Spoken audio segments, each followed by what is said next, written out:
अस्सलामु अलैकुम वरहमतुल्लाहि वबरकातुहू। आइए कुरान समझें, अरबी सीखें। सूरतुल बकरा की आयत 197 है। आऊज़ु बिल्लाहि मिनश शैतानिर रजीम, बिस्मिल्लाहिर रहमानिर रहीम। अल हज्जु अशहुरुम मालूमात, फमन फरद फीहिन्नल हज्ज फला रफसा वला फुसूqa वला जिदाल फिल हज्ज वमा तफ़अलू मिन खैरिन यअलमुहुल्लाह वतज़व्वदू फ़इन्न खैरज़्ज़ादि तक़वा वत्तक़ून या उलिल अलबाब। सदक़ल्लाहुल अज़ीम। फरमाया अल हज्जु अशहुरुम मालूमात। अल हज, ये जो हज है तुम जानते हो, ये अशहुरुन इसके महीने हैं, मालूमात मालूम शुदा महीने हैं, मुतअय्यन महीने हैं। ये नहीं कि तुम्हारी मर्जी है जब चाहो हज अदा कर लो, नहीं, उसका एक मुतअय्यन वक्त है। अल्लाह ने महीने मुकर्रर किए हैं, इनमें तैयारी करो और इसी कुछ तारीखें मुतअय्यन हैं, उन तारीखों में ही हज अदा होगा और किस दिन क्या करना है वो तय है। फमन फरदा, तो जो शख्स लाजिम कर ले, फरदा लाजिम कर ले, फी हिन्ना इनमें, यानी इन महीनों में, अल हज हज को, यानी पक्की नियत कर ले कि मैं हज अदा कर रहा हूँ और एहराम बांध ले, एहराम बांध के उसने नियत कर ली है हज की, अब हज का सफर है। फला रफसा, तो कोई बेहयाई नहीं होनी चाहिए, कोई फुहश बात नहीं होनी चाहिए। वला फुसूका, और कोई गुनाह नाफरमानी नहीं होनी चाहिए अल्लाह की। वला जिदाला, और कोई लड़ाई नहीं होनी चाहिए फिल हज, हज में। देखो, कोई बेहयाई की बात, कोई गुनाह और अल्लाह की नाफरमानी का काम और आपस की किसी किस्म की लड़ाई, जिसका बड़ा खतरा होता है हज के दिनों में कि एक बहुत बड़ा इज्तिमा होता है, बहुत सी चीज़ें मिजाज के खिलाफ हो रही होती हैं, एक टेंशन सी पैदा हो जाती है, बड़े मसाइल होते हैं। तो इस मौके पे अपने ऊपर बड़ा कंट्रोल रखना है, ना कोई बेहयाई हो, ना कोई नाफरमानी हो, ना किसी से किसी किस्म का झगड़ा हो। ये चीज़ें तो वैसे नहीं होनी चाहिए, तो हज के मौके पे खतरात ज़्यादा हैं। अलबत्ता ये रफस का जो लफ्ज़ है, कोई फोश बात या बेहिजाबी वाला मामला, तो हज के दिनों में जब एहराम बांध लिए है और हज के अय्याम है, तो इन दिनों में अपनी बीवी के साथ भी इस तरह की कोई बात नहीं की जा सकती। उसके साथ बिल्कुल वही मामला होगा जिस तरह एतिकाफ की हालत में, जिस पर हम पढ़ चुके हैं। आगे फरमाया वमा तफ़अलू मिन खैरिन यअलमुहुल्लाह।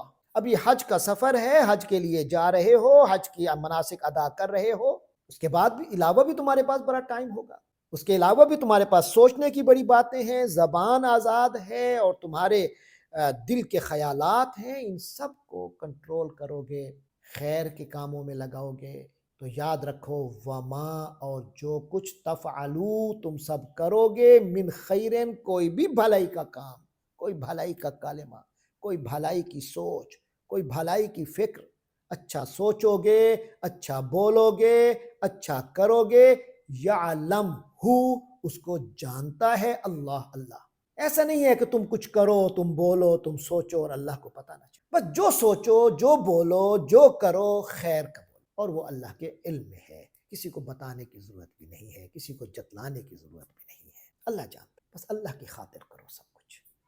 वतज़व्वदू, और तज़व्वदू, तज़व्वुद से, ज़ादे राह से, ज़ाद से तज़व्वदा, उसने ज़ादे राह ली, तज़व्वद, तज़व्वद, तू ज़ादे राह ले, तज़व्वदू, तुम सब ज़ादे राह लो, ज़ादे राह ले लिया करो। यानी हज का सफ़र है, जहाँ से जा रहे हो, हज करना है, हज से वापस आना है, पीछे बच्चों के खर्चे हैं, ये सारे इंतज़ाम करके जाओ, ये तुम्हारी जिम्मेदारी है। तज़व्वदू, ज़ादे राह लेकर जाओ। ऐसा नहीं कि वहां जाकर हाथ फैलाओ, लोगों को से मांगो, लोगों को तंग करो, नहीं, अपना खर्चा खुद लेकर जाओ। वतज़व्वदू, और खर्चा लेके जाओ।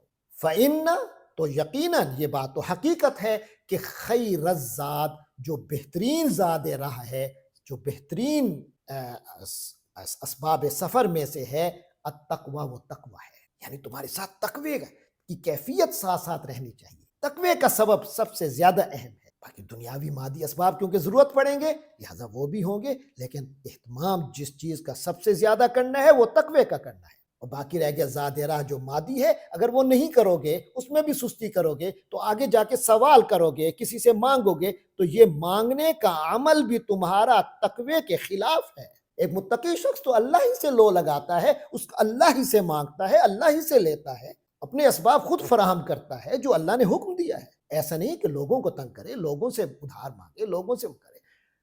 अगर मुयस्सर ही नहीं है तो हज ही फर्ज नहीं है, तो حج ادا بھی نہیں کرے گا۔ لیکن اگر میسر ہے تو پھر لوگوں کو تنگ نہ کرے، اپنی چیزیں خود اپنے ساتھ لے کے جائے اور تقوی کے لباس میں ملبوس رہے، احرام پہنا ہوا ہے، تقوی کی کیفیت میں رہے۔ تو فرمایا وَتَزَوَّدُوا، اور زاد راہ لے لیا کرو، فَإِنَّ خَيْرَ الزَّادِ التَّقْوَىٰ، کیونکہ جو بہترین زاد راہ ہے وہ تقوی ہے، سوال نہیں ہے، سوال صحیح نہیں ہے، تقوی کے خلاف ہے۔ آگے فرمایا وَاتَّقُونِی، اور تقوی اختیار کرو، نی میرا، میرے بندو مجھ سے ڈرتے رہا کرو، میرے تقوی میں رہا کرو۔ یا اے اولی والو، الالباب، لب کی جمع، لب کے معنی مغز، دماغ، تو اے عقل والو میری نافرمانی سے ڈرتے رہو۔ اللہ تبارک و تعالی ہم سب کو تقوی کی دولت عطا فرمائے۔ وآخر دعوانا ان الحمد للہ رب العالمین۔